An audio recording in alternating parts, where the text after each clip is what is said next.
السلام علیکم. خالد مصطفیٰ کا سلام اور آداب پہنچے. میں اپنے پروگرام ناظرہ کے ساتھ حاضر خدمت ہوں. آپ لوگوں کو پتہ ہی ہے کہ تازہ ترین جو خبریں ہو رہی ہیں وہ تو ریٹائرڈ جنرل فیض کے متعلق ہیں ساری. تو پہلے میں بتا دوں آپ کو کہ اسی ٹاپک کو میں نے دوبارہ اٹھایا ہے، لیکن میں آپ کو بتا دوں کہ یہ جو جنرل صاحب ہیں، اب ان کو تو جنرل بھی نہیں ہم کہہ سکتے، اس لیے کہ ان کے وہ کورٹ مارشل شروع ہو چکا ہے. اور شاید آپ لوگوں کو پتہ نہیں ہو کہ اس میں آرمی کے اندر کس طرح بیج اتارے جاتے ہیں، یعنی مطلب کھینچے جاتے ہیں. جس وقت اگر کوئی سزا ہو جائے نا تو اللہ کسی پہ اتنی سزا، ایسی سزا نہ لائے. یعنی وہ عبرت کی سزا ہوتی ہے کہ کہاں عزت اتنی ملی ہو کہ جنرل تک پہنچ جائے اور کہاں اس کے تمغے اتارے جائیں کھینچ کے. تو یہ بھی، لیکن میں یہ سمجھتا ہوں، اور غور سے آپ دیکھیں نا، میرے اس پروگرام کے اندر میں معافی چاہتا ہوں کیونکہ عمران خان صاحب کے متعلق میں کچھ حقیقتیں بیان کروں گا جس سے آپ کو تکلیف بھی ہو سکتی ہے. تو لیکن وہ حقیقت ہیں، بالکل حقیقت باتیں ہیں. تو آپ اب یہ سوچ رہے ہوں گے کہ بھائی بات تو جنرل فیض کے متعلق ہو رہی ہے، عمران خان صاحب کیسے؟ دیکھیے، عمران خان صاحب بھول گئے. اب تو سب لوگ کہہ رہے ہیں کہ جنرل یہ ہے، جنرل نے یہ کیا، اس نے یہ کیا، لیکن کوئی یہ نہیں کہتا کہ اس نے کیا کیا، عمران خان نے کیا کیا. اگر میں ان کو یاد دلاؤں، 4 سال تک انہوں نے حکومت کی، بڑے اس کو حکومت کو کس نے دلوایا؟ جنرل نے دلوایا، اسی جنرل نے دلوایا ان کو حکومت، پر ان کے پاس تو ایسی صلاحیتیں ہی تھیں. اور یہ فرعون بنے ہوئے 4 سال تک جمے رہے، ہیلی کاپٹر کی سیر کرتے رہے، وہاں جا کے چائے پیتے تھے، اور گھر آ کے اس جو جادوگرنی تھی اس کے ساتھ جو لوٹ پوٹ ہوتے تھے. تو مقصد کہنے کا یہ ہے کہ انہوں نے کوئی کام تو نہیں کیا، اپوزیشن سے انہوں نے ہاتھ ملانا تک نہیں پسند کیا. دیکھیے، یہ کہانی کا تسلسل ہے. ایسی کہانی ایک دفعہ بھٹو صاحب کے ساتھ بھی ہوئی ہے. وعدہ معاف گواہ بنے، جن لوگوں کو وعدہ معاف گواہ بنایا، اے ایس ایف، جب بھٹو صاحب کو پھانسی ہوئی تھی تو اے ایس ایف کے تھے کچھ سربراہان، اسسٹنٹ ڈائریکٹر غالباً تھے. ان کو کہا کہ ہم تمہیں چھوڑ دیں گے، لیکن ان کو چھوڑا نہیں اور ان کو پھانسی دی گئی، کیونکہ پھر لوگ ہو جاتے کہ بھئی ان کو کیوں چھوڑ دیا. تو کہنے کا مقصد یہ ہے کہ پروویژن تو ہے لا کے اندر، لیکن جب یہ سیاستداں اپنا کیس خود خراب کرتے ہیں، جب تم کسی سے بات ہی نہیں کرو گے تو اپوزیشن والے کیسے بیٹھیں گے؟ کوئی لا پاس کر لیتے، کوئی اس کو اس طریقے سے کر لیتے کہ بھائی وعدہ معاف گواہ کو ضروری ہے کہ اس کا کردار بھی اچھا ہو. تو یہ تو خیر بات جب ہوتی ہے، جب میں تو یہی سمجھ رہا ہوں کہ سیاستدانوں ہی کی اس کے اندر غلطی ہے. میں نے وہ بھی دیکھا کہ جب انہوں نے کالی وہ جو سر پہ جو تھا نا، وہ ڈسٹ بن جو تھا نا الٹا کر کے پہنا ہوا تھا. یار یہ لیڈر ہوتے ہیں اس طریقے سے کہ ڈر کے مارے کہ یار کوئی نظر نہ لگ جائے کہ بکرے کی، اور یہ اور وہ جادو اور یہ وہ. میں نے تو خود وہ نظروں سے دیکھا. اس وقت بولے نہیں ہے، جس وقت میں آپ کو آج بتا رہا ہوں کہ اس وقت یہ جو لمحہ ہے نا جس وقت ان کو بولنا چاہیے، جہاں لیڈر بولتا ہے وہاں وہ خاموش رہے، کیونکہ فطرتاً وہ شریف آدمی ہے. یہ میں بتا دوں، مطلب وہ بول نہیں سکتا. لیڈر جو ہوتا ہے نا وہ بولتا ہے. آپ دیکھیے بھٹو صاحب نے پھانسی پالی، لیکن ہمیشہ کے لیے امر ہو گئے، ہمیشہ کے لیے زندہ ہو گئے. حالانکہ وہ جھوٹا کیس تھا، اس کے اندر کوئی صداقت نہیں تھی. یہ تو کورٹ بھی نے کہہ دیا، میں تو نہیں کہہ رہا، کورٹ نے کہہ دیا کہ وہ بالکل جھوٹا کیس تھا.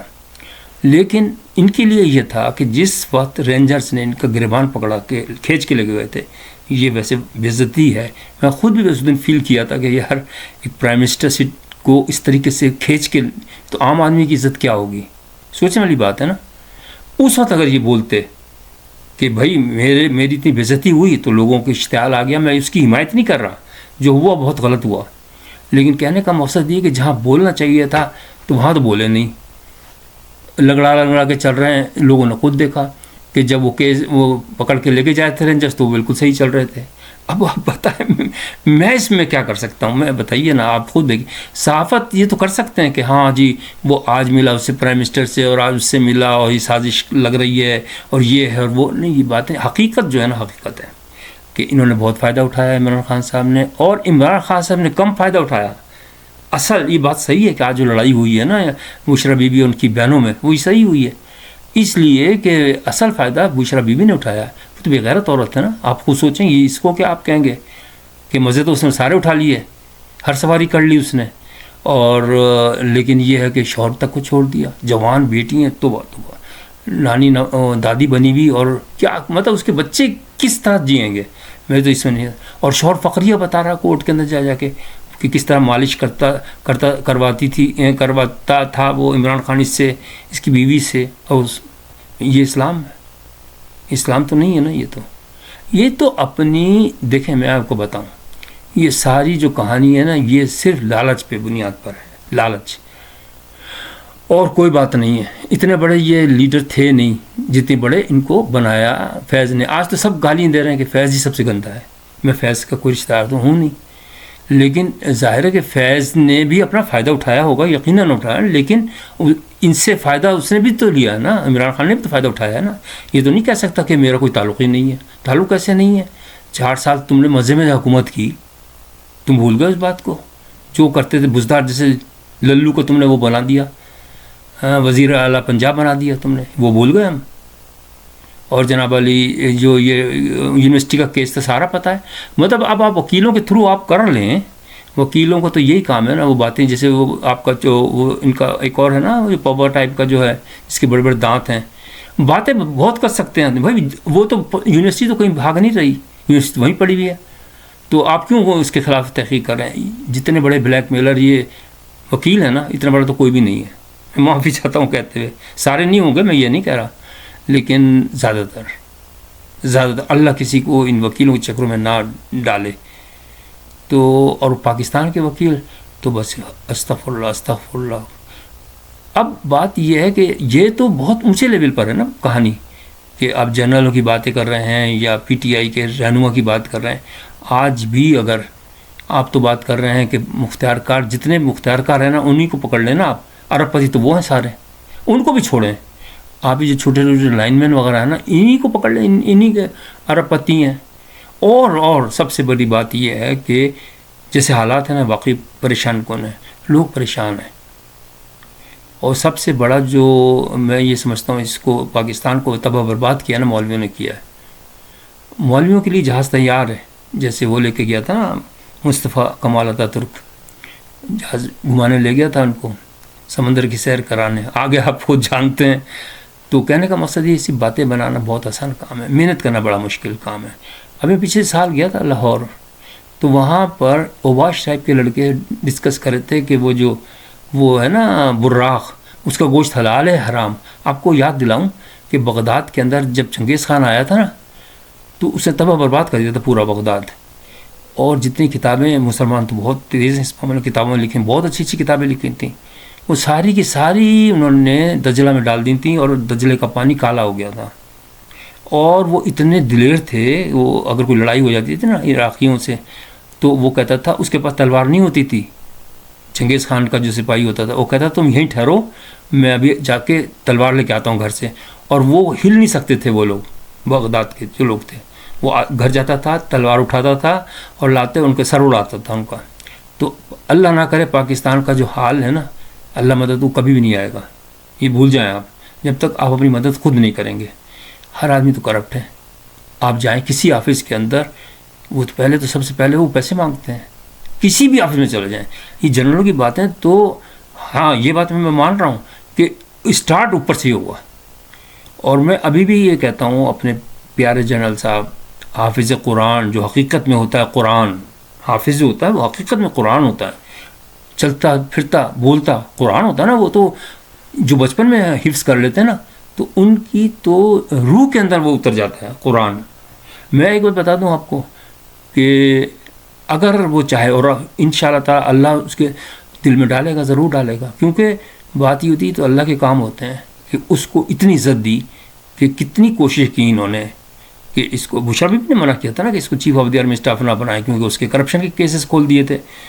تو اللہ نے اس کی سن لی اور اس کو چیف آف دی آرمی. عزت دینا اور بے عزتی کرنا اللہ کا کام ہے، یہ نہیں کہہ سکتے آپ. آج اس کی ریکویسٹیں کرتا پھر رہا ہے یہ عمران خان ہر طریقے سے کہ میں بات کر لوں. ہم نہیں سنتے ہیں کہ بچے تو نہیں ہیں کہ کس طرح بات کریں، لیکن اب وہ کیوں کرے گا بات. لیکن میں یہ سیورس کر رہا ہوں کہ دیکھیں ایوب خان کے زمانے کو بھی دیکھ لیں آپ، اس وقت بھی تو حالات ٹھیک ہی تھے نا.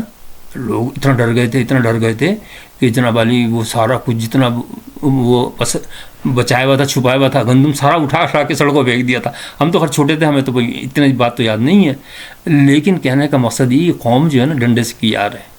وہ اتنا میں اشارہ کافی ہے, کیونکہ میں بھی بہت سی بیچاری عورتیں اور بیچارے لوگ لکھتے ہیں کہ یار ملک کی حالت بہت خراب ہے. بھائی میں بھی کیا کر سکتا ہوں؟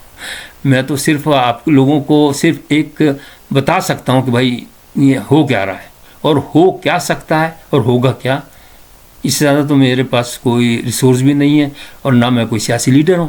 میں تو صرف ایک بتا رہا ہوں کہ قومیں جو ہوتی ہیں نا جن جو خود نہیں اٹھتی نا تو وہ خود تباہ برباد ہو جاتی ہیں. دیکھیے ان سب کو مل کر کام کرنا پڑے گا. آرمی عوام کے بغیر نہیں ہے, عوام آرمی کے بغیر نہیں ہے. 65 کے اندر کس طرح آرمی نے اپنی جانیں دی تھیں. آپ ذرا سوچیں صحیح, جوان لڑکے جو اپنی جانیں دیتے ہیں جنگ کے اندر, وہ بھی تو کسی کی ماں کے بیٹے ہوتے ہیں نا, ان کی بھی فیملی ہوتی ہیں, ان کے بچے ہوتے ہیں, وہ رول جاتے ہیں نا, تو وطن کے لیے کرتے ہیں نا یہ بات. لیکن جب پورا آوا کا آوا بگڑ جائے, اب اس کے اندر آپ آرمی کو خالی دوش نہیں دے سکتے. میرے نزدیک اس کے اندر سب سے بڑے تو یہی ہیں پولیٹیشینس. دیکھیں اب یہ جو وہ ہے کیا ہوتا ہے, سندھ کا حال کیا ہو رہا ہے کہنے کا ہے, لیکن آپ دیکھ لیں اتنے ہائی لیول پر اب تو کرپشن وہ چھوٹے لیول پہ تو ہے ہی نہیں, اب تو بڑے لیول پر ہے. تو اس لیے ایک تو اللہ سب سے بڑی بات تو یہ ہے, اور دوسری بات ہے اللہ سے دعا مانگیں, اور دوسری بات یہ ہے کہ کوئی بڑی بات نہیں ہے, اللہ کا شکر. دیکھیں حافظ صاحب نے انکوائری کی, اسی شخص نے انکوائری کی. اگر ایسی بات ہوتی, اگر یہ کہتے لوگ کہ بھائی یہ کیوں, تو جنرل اس کا تو جنرل تھا, اس کا تو دوست تو ہوگا ہی نا, کولیگ ہوگا, لیکن اس کے خلاف بھی اس نے جب انکوائری کی اور سزا سنا دی, تو اس سے آپ اندازہ لگا سکتے ہیں اس کا کریکٹر کتنا اعلیٰ ہے. لوگ بھلی کتنی باتیں بنائیں, میں نے کون سا فائدہ اٹھانا اس سے, مجھے تو جانتا بھی نہیں. تو لیکن کہنے کا مقصد یہ ہے کہ عمارت کے جو کھنڈر ہوتے ہیں نا, اس کو دیکھ کے اندازہ ہو جاتا ہے کہ عمارت کتنی مضبوط ہے. اس کی رگوں کے اندر قرآن کا اثر ہے. بچپن میں اس کی والدہ نے پڑھایا ہوگا نا, قرآن حفظ کرایا ہے. حافظ تو اور اچھی بات ہوتی ہے. تو اللہ تعالیٰ ان کو ہمت اور طاقت دے. میں یہ نہیں کہتا کہ کوئی مطلب اس معاشرے کو درست کر دیں کسی بھی طریقے سے لیگل وے میں. میں تو یہ کہتا ہوں کہ لیگل وے میں کسی, اللہ نہ کرے بھائی کسی کو سزا ہو, تو سزا ہونا بھی تو معمولی بات تو نہیں ہے. ہم نہیں چاہتے کہ بھائی عمران خان کوئی سزا ہو, لیکن عمران خان کے کرتوت ایسے تھے, ان کے کرتوت یہ معصوم بچے نہیں بن سکتے کہ ابھی بھی یہ کہہ دیں کہ وہ تو امریکہ نے کروایا تھا, وہ گرایا تھا. بھائی جس وقت کہ یہ ان کی حکومت جا رہی تھی اس وقت بھی جنرل فیض تھا نا, اس وقت بھی بچا لیتا ان کی حکومت. یہ مزے میں تھے, ٹن تھے یہ, ان کو پتہ ہی نہیں تھا. جب مرچیں ڈالی گئیں پہلی دفعہ, جب ان کا عدم اعتماد کی تحریک ہوئی, تو پھر ان کو تو ہوش آیا, وہ گاڑی نکل چکی تھی اس وقت تک. تو یہ میں کہہ رہا ہوں کہ بھائی دیکھیں بات یہ ہے کہ اب عمران خان اللہ ہی بچائے گا. یہ نہیں کہتا کہ نہ بچنا چاہیے, چلو اگر اس نے نہیں کیا ہے, کیونکہ یہ تو قدرت قانون ہے کہ جو جیسا کرے گا اس کو سزا ملے گی. ادھر مل جائے گی, ادھر نہیں ملتی تو پھر آخرت میں ملے گی. یہ تو کنفرمڈ ہے, یہ اسلام کا بیسک اصول ہے, بلکہ نیچر کا اصول ہے. تو اس لیے آپ لوگ مطمئن رہیں, اللہ تعالیٰ ہم سب کا حامی ناصر ہو اور ہمارے لیے کوئی اچھی وہ کر لے, لیکن گھبرائیں نہیں. میں یہ کہتا ہوں کام کریں اپنے ملک کے لیے, اپنی